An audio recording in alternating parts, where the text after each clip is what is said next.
Una pregunta interesante que podríamos hacernos es,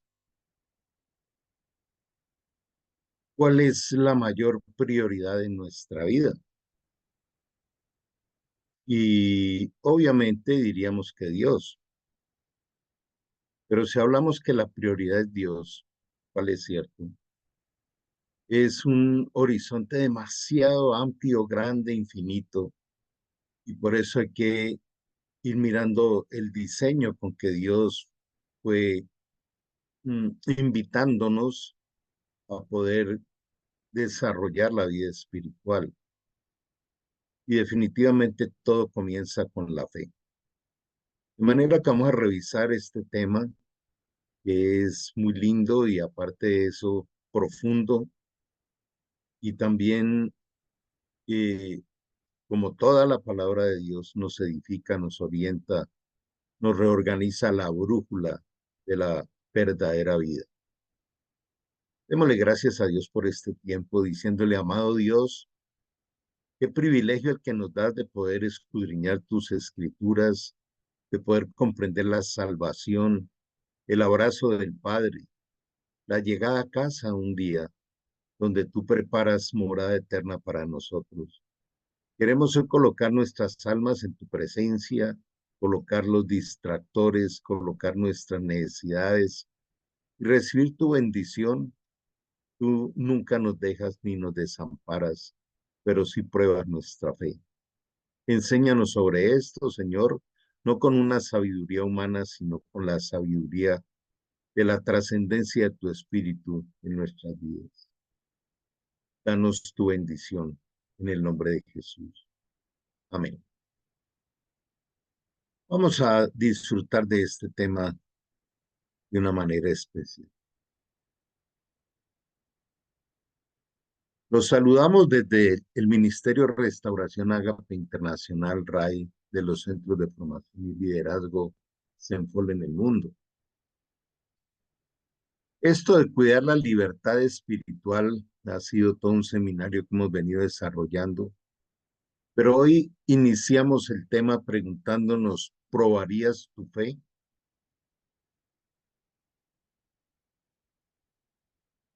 Yo solo puedo probar lo que conozco y lo que entiendo, si no va a ser muy difícil. Y Jesús comienza a decirle a Pilatos, mi reino no es de este mundo, contestó Jesús. Si lo fuera, mis propios guardias pelearían para impedir que los judíos me arrestaran. Pero mi reino no es de este mundo. Así que eres rey, le dijo Pilatos. Jesús le contestó, eres tú quien dice que soy rey. Yo para esto nací y para esto vine al mundo. Para esto nací y para esto vine al mundo. Cada circunstancia que Dios permite tiene un para qué, tiene una razón. Todo lo que nos ocurre en la vida tiene una razón por qué lo está permitiendo. Así lo clasifiquemos bueno, regular o malo. Pero todo Él lo está haciendo para bien. Y dice, yo para esto nací, para esto vine al mundo, para dar testimonio de la verdad. Qué lindo esto, ¿no? Para que en mí reciban la verdad, vean la verdad, entren al camino de la verdad, o sea, eliminen la mentira, el engaño, la duda, el miedo. A eso vine, dice el Señor, a dar testimonio. Y testimonio es, doy fe que la verdad no tiene variación, que la verdad produce todo lo que promete que va a producir. A eso vino Jesús. Todo el que está de parte de la verdad escucha mi voz. O sea, la voz de Dios la escuchamos a través de la palabra que trajo Jesús. Jesús es la palabra, es la verdad, es el camino, es la vida, es el verbo. ¿Y qué es la verdad? Le preguntó Pilato. Aquí vemos en este pasaje la confrontación de un mundo caído, temporal, satánico, del gobierno del mundo representado en Pilatos, y la eternidad y el reino de la luz, de la verdad, de la perfección, de la justicia, de la gloria de Dios en Jesús. Y esa pregunta que hizo Pilatos, ¿y qué es la verdad?, todavía funciona por todo el mundo. Nadie tiene la verdad. Todo es relativo. Cada quien tiene el libre desarrollo de su personalidad. Esa es la voz del mundo, la voz del humanismo, la voz de las tantas filosofías, de los tantos caminos amplios que llevan a la perdición. Pero solo hay un camino y Jesús dijo, yo soy el camino. Es imposible hablar de Dios y hablar de, de espiritualidad real sin hablar de que Jesús es el único camino.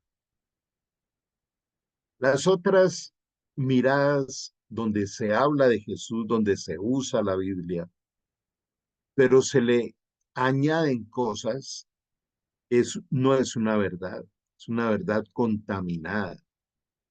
Y esto, ¿cómo lo puedo sustentar?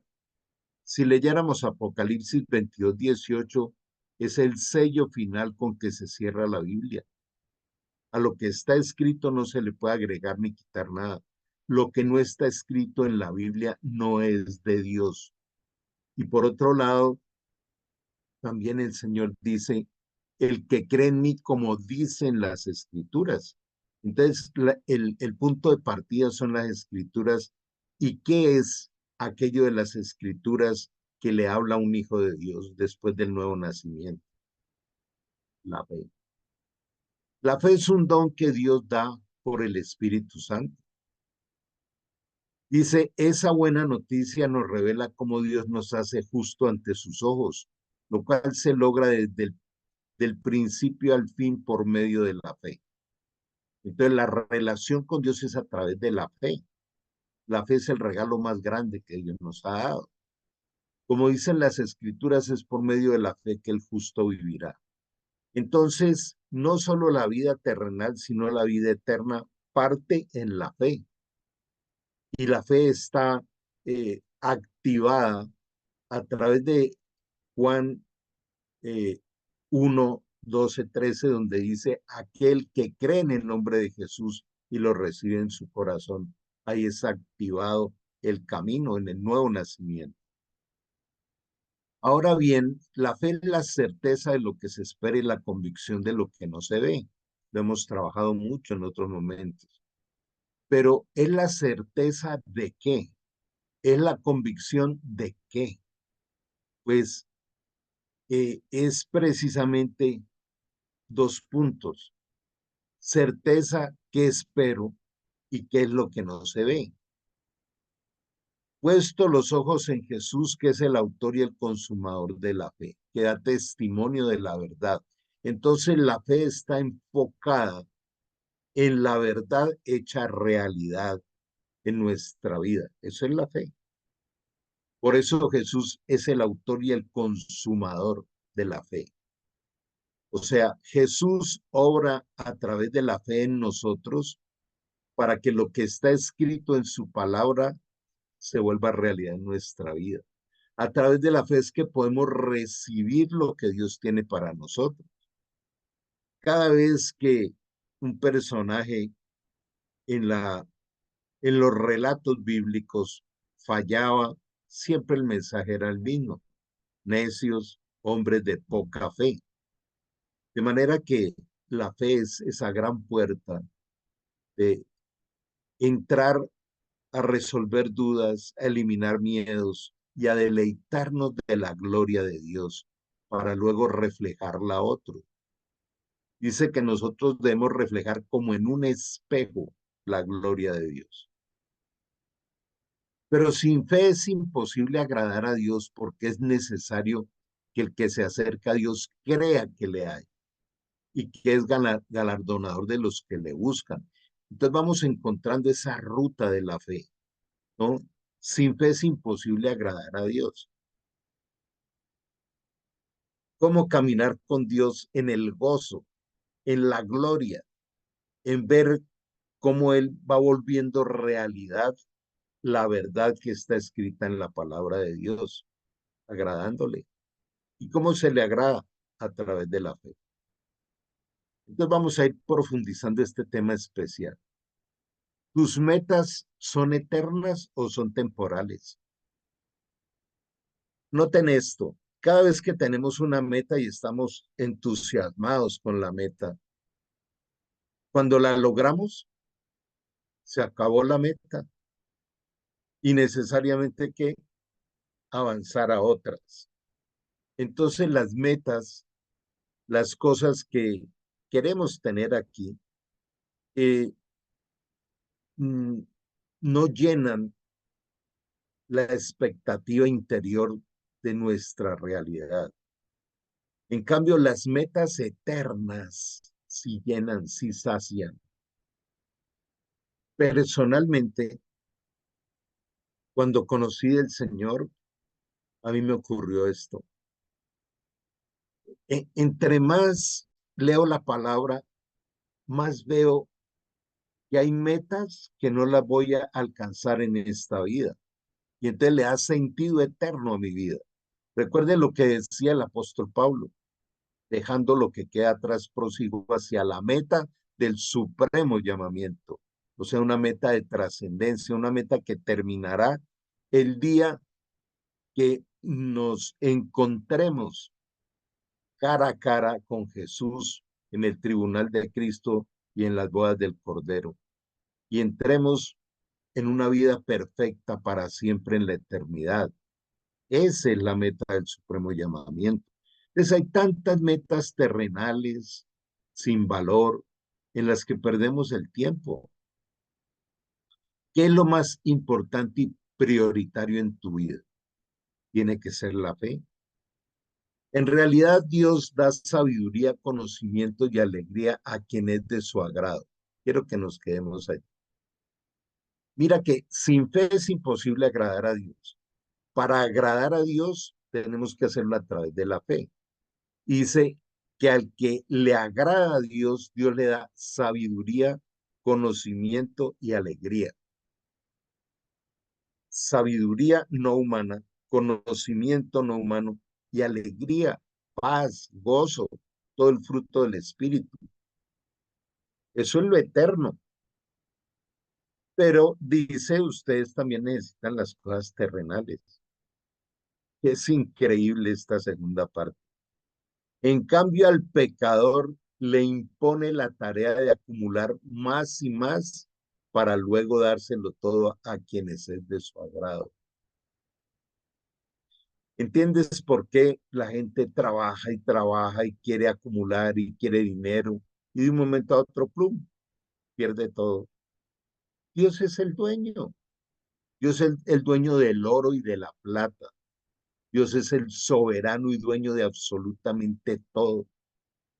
En nuestro dinero también, porque nosotros solo somos administradores del dinero, como lo vamos a ver más adelante. Y también esto es vanidad, es correr tras el viento. De manera que, ¿en cuál de los dos lugares queremos estar? ¿En cuál de los dos lugares? Estar allí con una fe creciente, producto de la práctica, de las habilidades espirituales, de las disciplinas espirituales, de la oración, del ayuno, de la meditación de la palabra, de ser formado, discipulado, de ser guiado por el Espíritu Santo. Y entonces agradar a Dios y recibir sabiduría, conocimiento y alegría. Y Dios nos va entregando la parte de las añadiduras que necesitamos. Él nos da todos los días lo que necesitamos. La otra parte es tener a Dios por allá en el tercer, cuarto lugar y decir, sí, yo creo en Dios, pero de, de labios para afuera. Y dedicarse uno a trabajar y corra aquí y allá y comprar y vender y de todo esto para que en algún momento Dios quite todo eso y se lo entregue a sus hijos. Alguien diría, pero eso no es justo. ¿Seguro? Lo que no es justo es querer vivir la vida sin Cristo, querer vivir la vida sin Dios, querer bajar a Dios de la eternidad para meterlo en nuestros paupérrimos planes humanos que nos parecen geniales. Recordemos que también lo dice en Proverbios. El hombre cree que su camino es perfecto, pero el resultado final depende de Dios. El hombre tira suertes en su regazo, pero el resultado final lo decide Dios. Hay una expresión en varios lugares puntuales de la Biblia donde Dios dice, pruébame. Entonces hoy vamos a hablar de las pruebas. Dios dice, pruébame. ¿Y qué es lo que hay que probar? La fe. Entonces, ¿crees en mí? Dice Dios. ¿Crees en mi palabra? ¿Quieres que tu fe aumente? Pruébame. Dios nos desafía a probarlo en sus promesas. Prueba mis promesas a ver si yo no te las cumplo. Dice que las promesas de Dios son en el sí y en el amén. O sea, son ciertas, verdaderas. Yo soy el Señor tu Dios quien te sacó de la tierra de Egipto. Pruébame, abre bien tu boca y verás si no te la lleno. Recibirás toda la bendición que necesites. ¿Qué tal esta promesa? Recibirás toda la bendición que necesites. Las bendiciones son eternas, las añadiduras son terrenales. Toda la bendición que necesites. Pero dice, pruébame. ¿A través de qué? De la fe. Pero no, mi pueblo no quiere oír. Israel no me quiere a su lado. ¿Creían en Dios? Claro. Todo el pueblo de Israel creía en Dios y hasta el día de hoy cree en Dios, pero en sus acciones le da prioridad a muchas otras cosas, a la pereza, a las redes sociales, a lo que quieras. Pero Dios es el primer lugar en esta vida. Deleítate a sí mismo en el Señor y Él te concederá las peticiones de tu corazón. Encomiéndale tu camino, confía en Él que Él lo hará. Entonces los entregué a su ceguera y necedad, a que vivieran como mejor les pareciera. Esto ocurrió también en la época de los jueces, donde dice cada quien vivía como bien le parecía. ¿Cómo se repiten los ciclos en la humanidad y estamos ahora en el tiempo de la necedad, de la ceguera? ¿Qué tal ese espectáculo tan deplorable de la inauguración de los Juegos Olímpicos eh, con una representación satánica de la Santa Cena, pisoteando el nombre de Jesús? Es la expresión de un mundo satánico y perdido. Escalofriante eso. Dios nos desafía a probarlo en sus promesas de muchas formas. Por ejemplo, dice, traigan íntegro el diezmo a la tesorería del templo y así habrá alimento en mi casa. Este es un tema bastante álgido en la comunidad cristiana, hablar del diezmo, hablar de las ofrendas, hablar del dinero. Dios tiene en el dinero también toda una serie de, eh, mm, de dictámenes de cómo administrarlo porque no es nuestro, es de Él. En el comienzo de este pasaje que está en Malaquías 3, dice, todos ustedes me roban y me roban porque creen que el dinero es de ustedes y lo manejan como les parezca.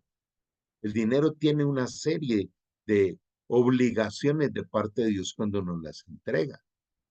Dice, pruébeme en esto, dice el Señor de los ejércitos, y vean si no abro las compuertas del cielo y derramo sobre ustedes bendiciones hasta que le sobreabunde. La sobreabundancia material también depende de ser fieles en los diseños de Dios. Él dice, todo el dinero es mío. Te permito que te quedes con el 90%, pero el 10% lo vas a invertir en que haya una extensión de mi obra, en ayudar en el trabajo social, en el sostener misioneros. Para eso, dice el Señor, debes utilizar el 10%. pero trae una garantía que dice: reprenderé al devorador para que no arruine el producto de tu trabajo, el fruto de tu trabajo. Dice: entonces todas las naciones los llamarán dichosos porque ustedes tendrán una tierra maravillosa, dice el Señor de los ejércitos. Entonces, ser fiel en, en, en la administración financiera te garantiza de que no haya una destrucción del producto del trabajo. Recordemos lo que dice Juan 10:10: Satanás solamente vino a robar, matar y destruir. Y este es un seguro de vida en el buen sentido de la palabra, de esta parte financiera en la tierra, de los recursos. Entonces dice: reprenderé, le prohibiré a Satanás que toque tus finanzas. Por otro lado, también lo veíamos en Eclesiastés, donde dice: si usted vive en necedad, vive haciendo lo que quiere, cuando ya haya amontonado bastante, yo se lo entrego a mi pueblo. Pruébame, dice el Señor. Por lo tanto, amados hermanos, les ruego que entreguen eh, su cuerpo a Dios por todo lo que Él ha hecho a favor de ustedes. Dice, cuando Jesús le dice a los fariseos, legalistas, religiosos: miren ese templo, no quedará piedra sobre piedra. Y se cumplió. El templo allá en Jerusalén fue destruido hasta el día de hoy, no ha sido reconstruido. Porque también lo dice en Hechos 17, Dios no habita en templos hechos por manos humanas. Nos ha hecho a nosotros su templo. Primera de Corintios 3:16 dice: es que no te has dado cuenta que eres templo del Espíritu Santo y que tu cuerpo no es tuyo, sino que es de Dios. Él vino a vivir en nosotros, nos estableció como morada. Primera de Juan 3:9 dice eso: los que son nacidos de Dios son templos del Espíritu Santo. Entonces, que tu cuerpo, ese cuerpo, nuestro cuerpo, sea un sacrificio vivo y santo, la clase de sacrificio que a Él le agrada, el que agrada a Dios a través de la fe, es la verdadera forma de adorarlo.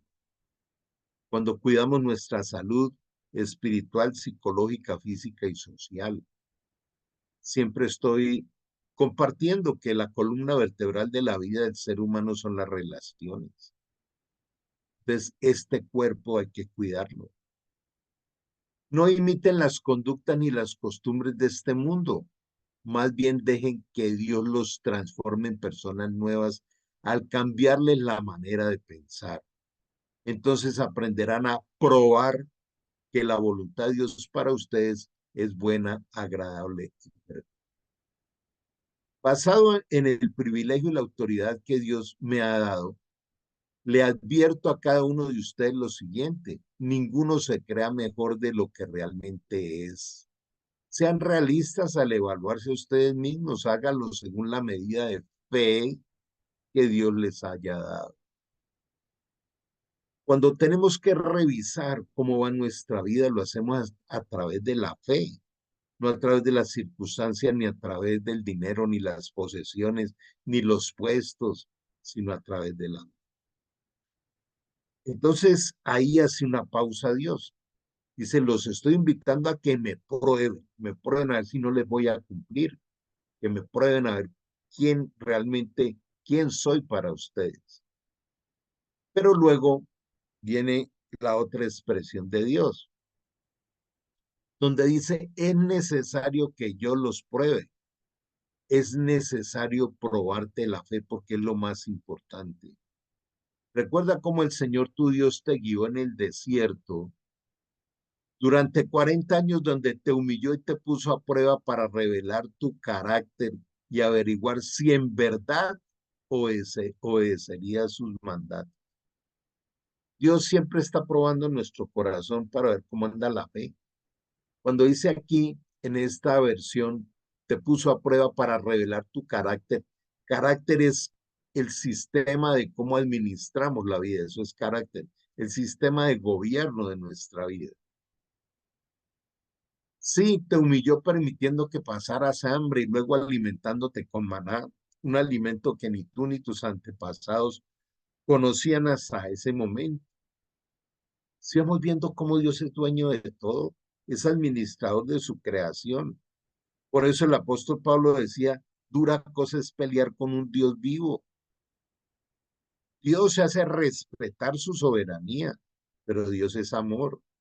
Entonces, eh, ¿qué decisión vamos a tomar hoy? ¿Vamos a reenfocar nuestra vida por la fe y por amar a Dios y disfrutar de Él y todo lo que nos da?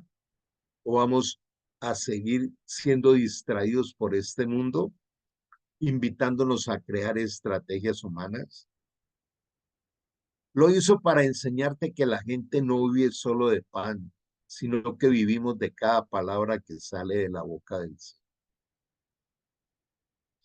En todos esos 40 años, la ropa que llevabas puesta no se gastó y tus pies no se ampollaron ni se hincharon. Ten por cierto que así como un padre disciplina a su hijo, el Señor tu Dios te disciplina para tu propio bien.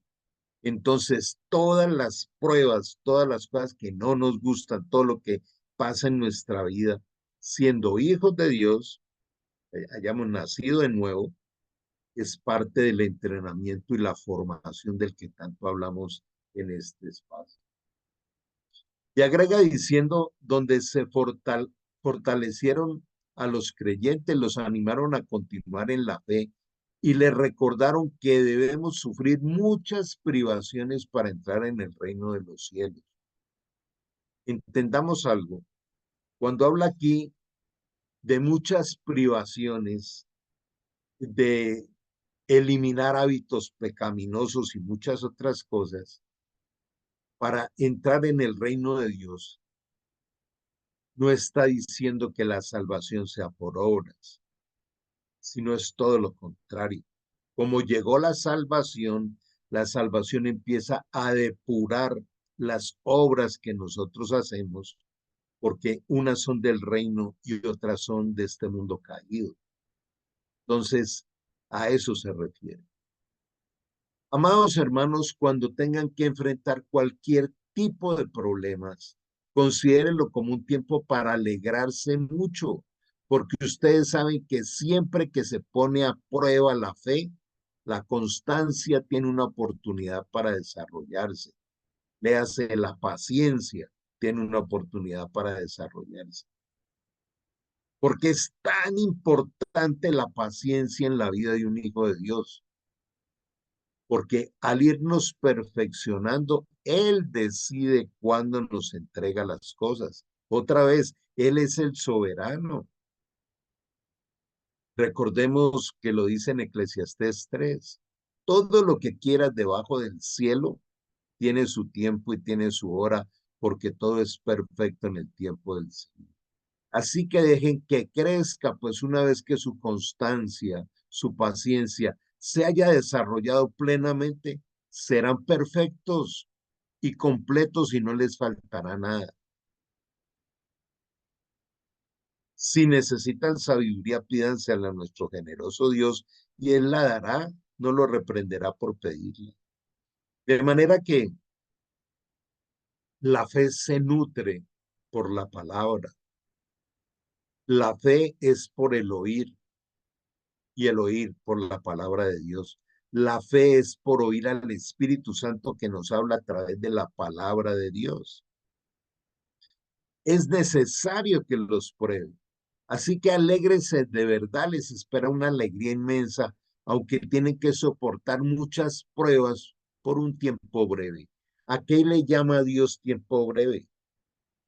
A 90 años aquí en la tierra. Eso es breve. Coloquemos esos 90 años sobre la eternidad y ni siquiera se vería. Tocaría buscarla con microscopio. Recordemos que Dios vive en la eternidad donde no existe el tiempo y es por los siglos de los siglos de los siglos de los siglos. Él es el alfa y la omega, el principio y el fin de todas las cosas.